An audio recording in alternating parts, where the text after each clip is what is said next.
नमस्कार, मैं अमन मिश्रा स्वागत करता हूं आपको अपने इस वीडियो में।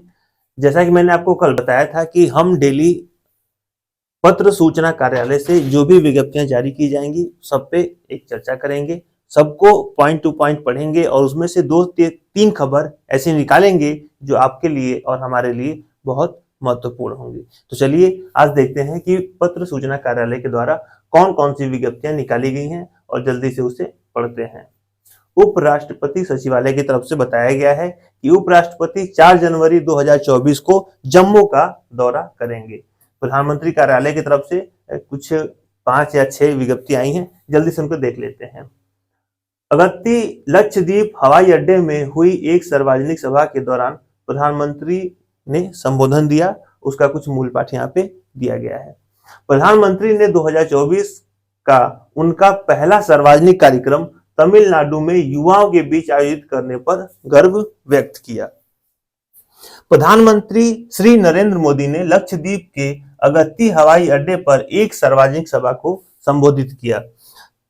तिरुचिरापल्ली तमिलनाडु में विकास कार्य के शिलान्यास और उद्घाटन के मौके पर प्रधानमंत्री ने संबोधन का मूल पाठ जो है यहाँ पे दिया गया है, आप चाहे तो इसे खोल के पढ़ सकते हैं। प्रधानमंत्री ने तमिलनाडु के तिरुचिरापल्ली में 20,000 करोड़ रुपए से अधिक के अनेक विकास परियोजनाओं का उद्घाटन, शिलान्यास और राष्ट्र को समर्पित किया। भारती दासन विश्वविद्यालय तिरुचिरापल्ली के 38वें दीक्षांत समारोह में प्रधानमंत्री के भाषण के कुछ मूल पाठ यहाँ पे दिए गए हैं जो हमारे लिए महत्वपूर्ण नहीं है। जो महत्वपूर्ण खबर होगा उसे ओपन करके हम पूरा डिटेल में पढ़ेंगे। प्रधानमंत्री ने तमिलनाडु के तिरुचिरापल्ली में भारती दासन विश्वविद्यालय के 38वें दीक्षांत समारोह को संबोधित किया। प्रधानमंत्री ने प्रसिद्ध कानूनी विद्वान प्रोफेसर वेद प्रकाश नंदा के निधन पर गहरा शोक व्यक्त किया। आयुष मंत्रालय की तरफ से जो विज्ञप्ति दी गई है, मोरारजी देसाई राष्ट्रीय योग संस्थान में सूर्य नमस्कार प्रदर्शन ने सैकड़ों योग उत्साही लोगों को आकर्षित किया। कोयला मंत्रालय की तरफ से बताया गया है कि दिसंबर 2023 में 10.75% की वृद्धि के साथ कोयला उत्पादन 92.87 मिलियन टन तक पहुंचा, यानी कि उसमें वृद्धि हुआ है। संचार एवं सूचना प्रौद्योगिकी मंत्रालय के द्वारा बताया गया कि सरलीकृत प्रमाणीकरण योजना के तहत 37 और उत्पाद लाए गए। ये खबर महत्वपूर्ण नहीं है इसलिए हम इसे नहीं पढ़ेंगे। रक्षा मंत्रालय भारत यूएई के बीच संयुक्त सैन्य अभ्यास डेजर्ट साइक्लोन की राजस्थान में शुरुआत हुई। ये खबर आपके लिए, हमारे लिए और एक आम नागरिक के लिए महत्वपूर्ण है, इसीलिए हम इसको पूरा डिटेल में पढ़ेंगे। आइए देखते हैं क्या है पूरी खबर। ये जैसा कि आप स्क्रीन पर देख पा रहे हैं, भारत यूएई के बीच संयुक्त सैन्य अभ्यास डेजर्ट साइक्लोन की राजस्थान में शुरुआत की गई। भारत यूएई संयुक्त सैन्य अभ्यास डेजर्ट साइक्लोन के पहले संस्करण में भाग लेने के लिए 45 कर्मियों वाली यूनाइटेड अरब अमीरात लैंड फोर्सेस की टुकड़ी भारत पहुंची है। यह अभ्यास 2 से 15 जनवरी 2024 तक महाजन राजस्थान में आयोजित होने वाला है। यूएई दल का प्रतिनिधित्व जायद फर्स्ट ब्रिगेड के सैनिकों द्वारा किया जा रहा है।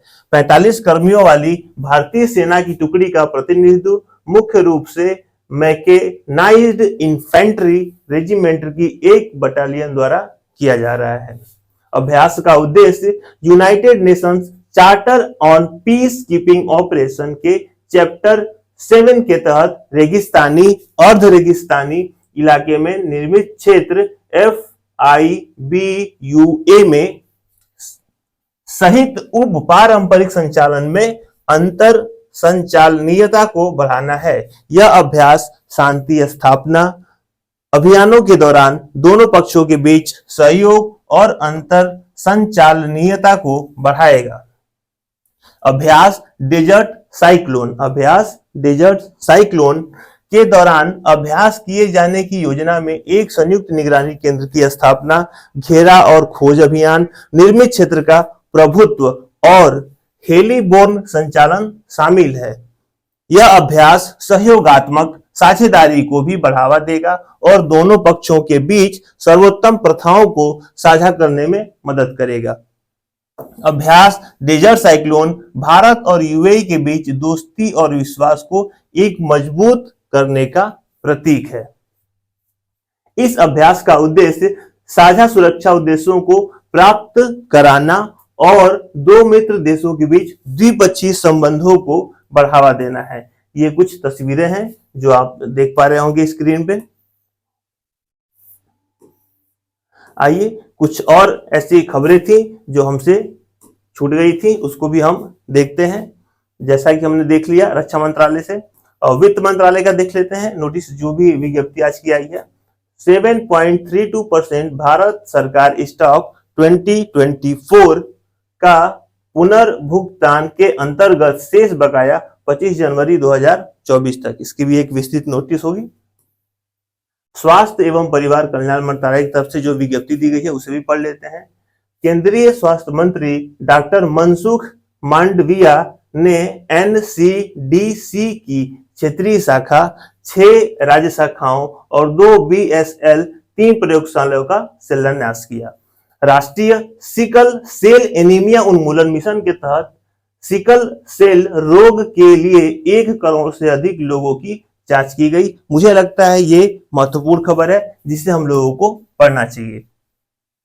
आइए, जैसा कि हम देख पा रहे हैं, राष्ट्रीय सिकल सेल एनीमिया उन्मूलन मिशन के तहत सिकल सेल रोग के लिए 1 करोड़ से अधिक लोगों की जांच की गई।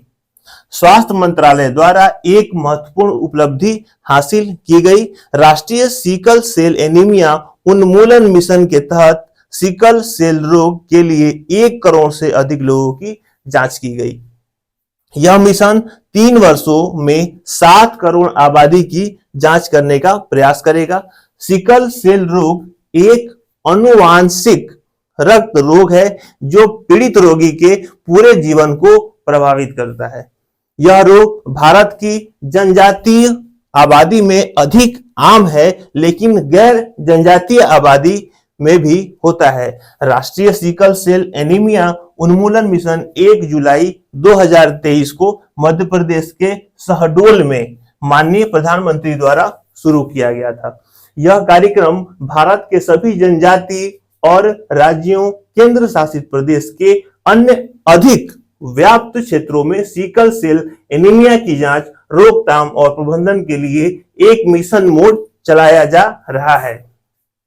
इस कार्यक्रम में गुजरात, महाराष्ट्र, राजस्थान, मध्य प्रदेश, झारखंड, छत्तीसगढ़, पश्चिम बंगाल, ओडिशा, तेलंगाना, तमिलनाडु, आंध्र प्रदेश, कर्नाटक, असम, उत्तर प्रदेश, केरल, बिहार और उत्तराखंड जैसे सिकल सेल रोग के अधिक व्याप्त वाले 17 राज्यों के 278 जिलों पर ध्यान केंद्रित किया है। तो ये रहा वो खबर जो हमारे लिए इंपॉर्टेंट लगा, हमने उसको पढ़ा आपके लिए। आइए चलते हैं आगे।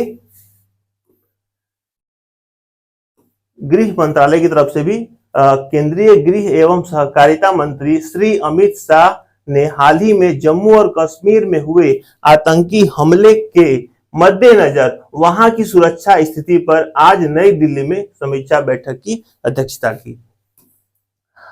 नवीन एवं नवीकरणीय ऊर्जा मंत्रालय की तरफ से भी एक विज्ञप्ति है, आइए उसको पढ़ लेते हैं इसके हेडलाइन को।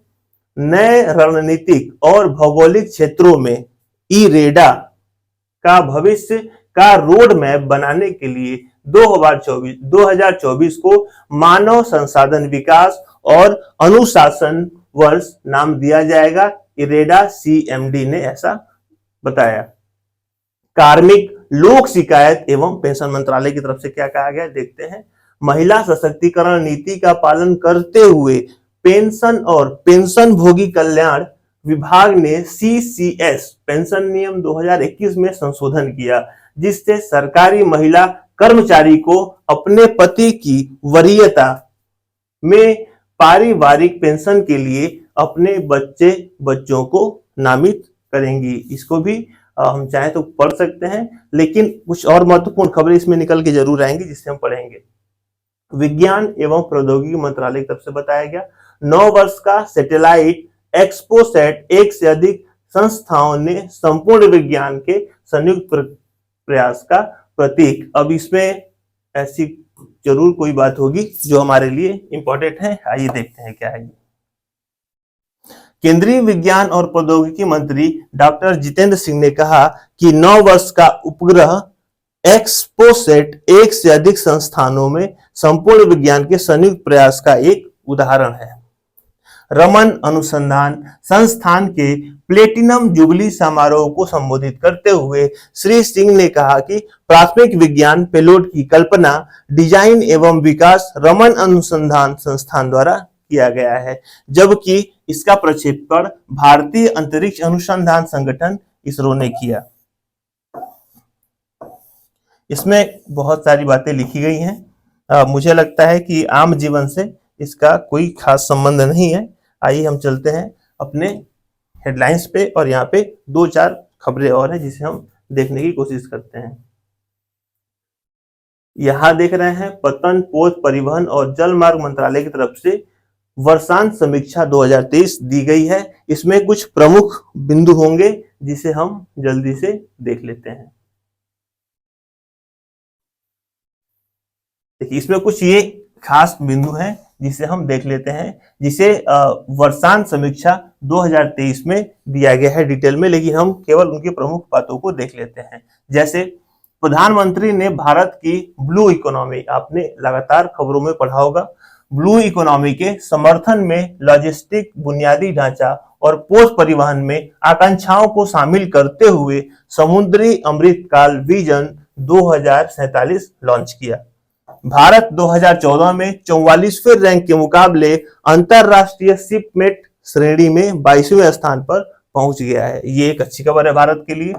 नेशनल लॉजिस्टिक पोर्टल समुद्री का आईटी के माध्यम से लॉजिस्टिक समुदाय के सभी हितधारकों को जोड़ने वाले एक वन स्टॉप प्लेटफॉर्म के रूप में उद्घाटन किया गया, जिसका उद्देश्य लागत और समय की देरी को कम करते हुए दक्षता की पारदर्शिता को बेहतर बनाना है।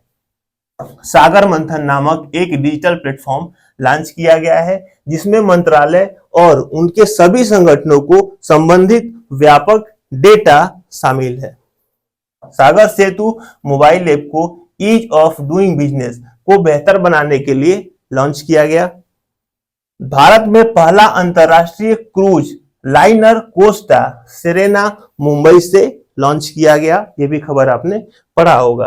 दुनिया का सबसे लंबा 51 दिवसीय रिवर क्रूज एमवी गंगा विलास ने वाराणसी से डिब्रूगढ़ तक 5 भारतीय राज्यों और बांग्लादेश में 50 पर्यटक स्थल का भ्रमण करते हुए 3200 किलोमीटर से अधिक की दूरी तय की। तो ये जो है, ये कुछ अचीवमेंट थे 2023 के, जिनको वर्षांत समीक्षा में शामिल किया गया है। युवा कार्यक्रम एवं खेल मंत्रालय की तरफ से एक विज्ञप्ति है जो पढ़ लेते हैं हेडलाइन इसके। NADA इंडिया ने रायपुर छत्तीसगढ़ में डोपिंग रोधी जागरूकता सत्र आयोजित किया। भारतीय प्रतिस्पर्धा आयोग की तरफ से भी एक विज्ञप्ति है, इसके हेडलाइन को पढ़ लेते हैं। भारतीय प्रतिस्पर्धा आयोग CCI ने Punjab state power corporation limited द्वारा GVK पावर लिमिटेड की 100% शेयरधारिता के अधिग्रहण को मंजूरी दी। जैसा कि मैंने आपको अपने पहले वीडियो में बताया था कि इसमें सारी खबरें हमारे लिए खास नहीं होंगी, लेकिन जो खास होंगी उसमें से 1 या 2 खबर को हम डिटेल में पढ़ेंगे, और हमने 2 या 3 खबरों को आज भी पढ़ा। कल भी मैं इसके सारे हेडलाइंस को बताऊंगा और उसमें से जो भी महत्वपूर्ण खबरें होंगी उसको डिटेल में पढ़ने का प्रयास करेंगे। उम्मीद है ये वीडियो आपको कुछ पसंद आई होगी। आगे की वीडियो में भी हम कोशिश करेंगे कि अपने इस बड़े से कंटेंट को छोटा किया जाए और आपके सामने प्रस्तुत किया जाए। वीडियो के लास्ट तक बने रहने के लिए बहुत बहुत धन्यवाद।